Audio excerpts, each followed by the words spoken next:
Hey guys, welcome back to my channel. So thumbnail में देखा ही होगा आज क्या ड्राइंग होने वाला है। सो मैं यूज़ कर रहा हूँ ऑल पेस्टल कैमल का डोम्स का कलर पेंसिल एंड कॉटन बड,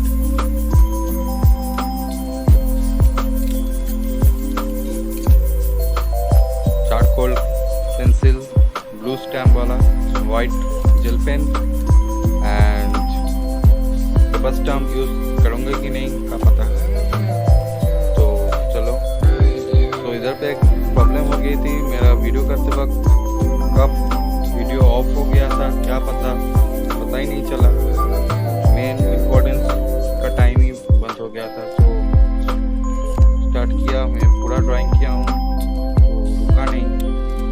तो आप लोगों का अगर अच्छा लगे तो मुझको कमेंट करना, तो फिर से मैं पूरा ड्राइंग करने का कोशिश करूँगा वीडियो करने का। तो फुल वीडियो देखना, तो क्या पता मेरे साथ ही ऐसा क्यों गलती होता है।